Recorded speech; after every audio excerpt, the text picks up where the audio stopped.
I want to talk about your book, Deep Human, because that's where you explore like social, emotional skills. So tell us what deep human means and what are these skills that are so important in today's world? The idea for Deep Human came about when we were in San Francisco doing public speaking. And, we do a lot of public speaking. And one of the things that always bugged us was that people would always come up to us after our presentations and say, "Where's the book?" And we'd be like, Mm. "There's nothing, I don't have anything to sell you." And the Americans are so good, Americans are so good with the PR and the marketing and the, monetization of things. And like, we would always look at our other, fellow academics or like in our field who are doing all this, like especially the Stanford professors, they're so good. Look at your Yeah. Andrew Hubermans and so forth, right? All Yeah. the Yeah. academics, they're like Carol Dweck, they're really good at marketing themselves. And then Greg and I will always look at, each other. We're like, we're so busy doing things. We should write something. We should like talk about what we're doing. So finally, we were at San Francisco at this conference called Wisdom 2.0. It's like Oh, I've been to oh, that. have you been? Yeah. I went this past year. Oh Yeah, my it's God. amazing. Yeah. So we were there in 2018. We were speaking on the main stage, and it was like an intimidating experience because we were just, I think, after John Kabat-Zinn, who's like the godfather of mindfulness. And I think we were before another really famous person like Goldie Hawn or somebody like that. Anyway, so it's like, if you're about mindfulness and personal growth, they're like the superstars are all in the front row. You've got Byron Katie, Jack Kornfield, you've got Sharon Salzberg, everyone's looking at us and we're like, shit, oops, can I swear? Yeah, it's okay. we're like, oh my God. And the front row is full of the people like who are our literal heroes, right? Yeah. So that was one moment where we realized that we have something to say. We have a message, because after we gave our presentation, which was about, a brave new world, it was like the future of education, the future of wisdom in the modern world, these skills that I'm talking about that became the book. Afterwards, we were like in the, like the speakers area, like the green room and all of that. And all these famous people who we revered, like John Kabat-Zinn or whatever, they were coming up to us and asking us about our work. And we were like, are you serious? Do you guys actually want to know about our work? And a really good friend of ours now, who wasn't a good friend, but, is very, very, we met back then, is a person called Rick Hansen. Do you know Rick Hansen? I haven't heard. He's like, I don't know how many times New York Times best-selling author. He wrote Buddha's Brain, Hardwiring Happiness, Resilience. These are all very iconic books in neuroscience of mindfulness way back when the mindfulness wave just started. So Rick Hansen then got to know us, and he gave us a lot of advice as well about how to write books and all of that. So our book, Deep Human, essentially the concept is that in a world of deep tech, what separates you from the robots is deep human. So very clean concept. It's like these are the 5 meta skills or super skills that no matter how fast the world changes, you will always need these skills. They are timeless. They will never go out of style. And you need them as long as the world has humans. So we did a lot of research and we identified these 5 skills, which are number 1, focus, or focus and mindfulness. Number 2 is self-awareness. Number 3 is empathy. Number 4, it's complex communication, like difficult conversations. And number 5 is adaptive resilience. So how do you kind of adapt, be flexible, and then bounce back from adversity?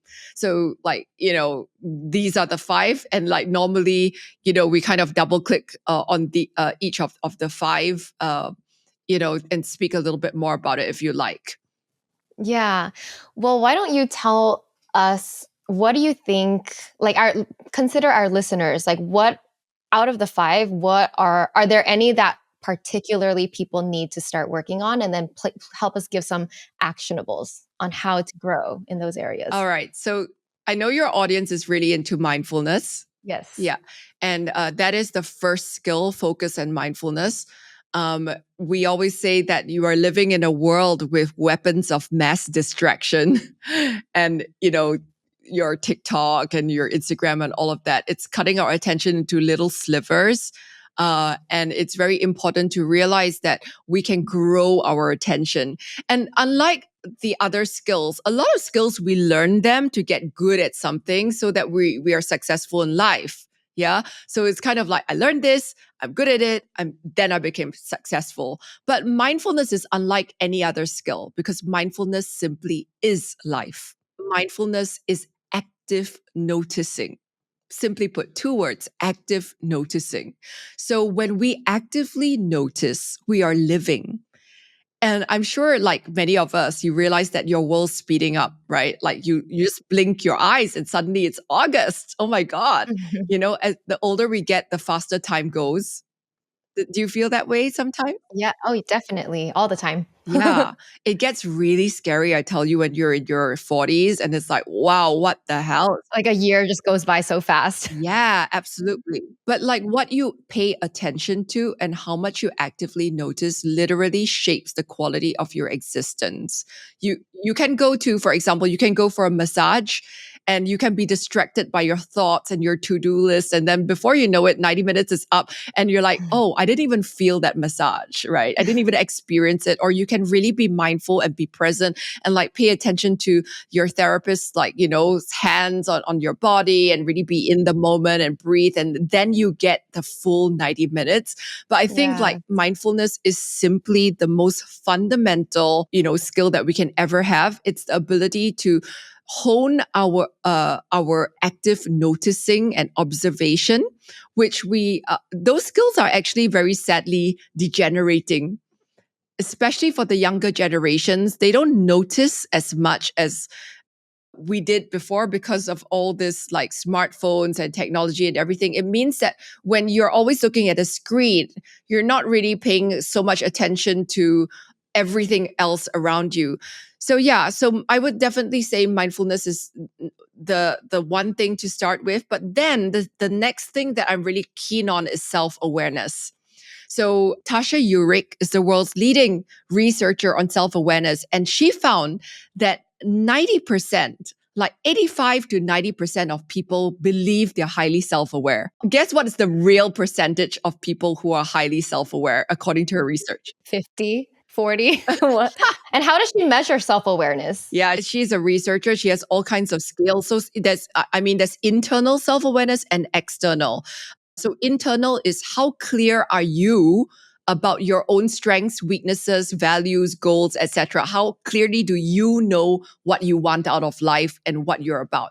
And then there's external self-awareness, which is how clear are you on how aware are you of how you come across? So for Oh, yeah. example, if I think in a meeting that I'm the funniest person in the room, and like I keep on making these cringy jokes and no one's laughing, but I think I'm really good, right? That's low external self awareness. Yeah. And they don't go hand in hand. So sometimes people can be high on internal. I know what I want and I have no clue how I come across. Those people are what we call introspectors. So they know what they want, but they oftentimes don't have really good human connections or relationships because they rub people the wrong way because they're kind of oblivious to how they interact. And then sometimes it's the opposite.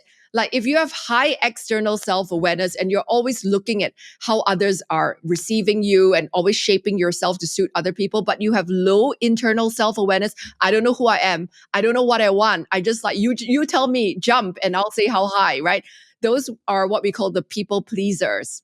Yeah. Mhm. So therefore, like Tasha Eurich's research is also measuring like how aware are you about yourself, your goals, your strengths, and whatever, and also how aware are you of how you come across in different situations. Oh, totally. Yes. So basically, her research found out that 90% of people believe they're highly self-aware, but the real number is actually much lower than what you guess. It's actually 10 to 15%. Oh, wow. So what she wrote famously was like, she said, on any given day, 80% of people are lying to themselves about themselves. Yeah. Yeah, that makes so much sense. And it makes so much sense because like we know it, right? When you have friends, you can kind of see friends who are like, "Oh my god, I met the best guy. He's really different from all my my exes." And it's just my god, it's the same relationship. You're doing the same mistakes. Exactly. But they don't see it yet. They're not aware. They're not aware. It's so hard for people to be self-aware. We can all spot it in other people, but it's so hard to spot it in ourselves. And is that something that you teach people how to develop? Because that is tough. How do you develop better external self-awareness and internal self-awareness? Yeah, this is interesting because remember I talked about mindfulness. So mindfulness is the process of active noticing and collecting data, right? So in other words, imagine that I'm in a meeting with you. At that point of time when I'm in the meeting, I can kind of almost like pause the frame. At that point, at any point of time, I can collect data from three different data feeds. I can collect data from myself, which is my thoughts, my emotions, what's happening in my body. Is my heart beating faster as I talk to Aileen? Like, what are my beliefs? What kind of mindsets do I have? Like, do I have a fixed mindset? Like, I'm saying to myself, oh gosh, I'm such an idiot. Why did I, mispronounce that word? Or why did I stuff up? And I could be like having all these negative thoughts or whatever. So I can pay attention to actively notice my thoughts, emotions, bodily sensations. The second data feed is the other person. So I can notice you. I can notice, like, are you leaning forward? Are you engaged? Are you curious? Are Right. you frustrated? Are you bored? I can notice your body language, micro expressions, your words, Mhm. etc., your energy. And then the Mm. third data feed is the environment or the wider world. So for example, I may, as I'm talking to you, realize that, oh, wow, we've only got 30 minutes left. Or like, whatever it is, the light shining in your eyes, or like you look thirsty or whatever. I could notice something about the environment, like, oh, the dog's barking outside, blah, Oh, blah. yes. I see. So really coming back to self-awareness, the process of mindfulness allows you to clean off your sensors so you collect more data so that when you are in the present moment and your mind is focused in the present, it's not thinking about dinner, it's not thinking about what happened earlier on or the quarrel you had with your boyfriend this morning. You are collecting the most data you can in the present moment. And now with all of that data, it allows you to be more self-aware. It makes so much sense. Wow. Thanks for breaking it down like that. The three data feeds. And it is true. Awareness is just about noticing, right? Yes. And also, a lot of us need to understand what are our autopilots or our defaults. For example, some people are very other focused. So imagine this situation like you're walking into a cocktail party, like a networking event, right? Some people, their default is like, notice others, like, oh, when I'm talking to you, I'm trying to see, do you like me, what am I saying, like, what's it about you, how can I make you feel a certain way. Some people are very self-absorbed, they're very self-focused. They're like, oh, I feel like this, everyone's watching me, oh, I want to get this, or I want to achieve this out of this conversation. They're very transactional. I know where I'm going with this. Oh, I want to monetize this conversation, whatever. Yeah, no good or bad, right or wrong, but like everyone has got a default. Or some people are just very environmental focused. They're like, wow, I'm noticing the vibe of this party. I'm noticing all these people in the room. I'm noticing, oh, the DJ spinning these cool tunes. I'm noticing all this Yeah, stuff. yeah. So each of us kind of has like default that we kind of like over focus on. So like I normally say to people, like in the pursuit of self-awareness, you need to understand what are your autopilot behaviors. If you step into a cocktail party and your first default behavior is, oh, let me focus on myself. And like I feel so awkward and I'm thinking over analyzing everything I do and la la la, then maybe you need to hone your other two data feeds. Yeah. Like start noticing other people and the details in others. Yes. Wow. Okay.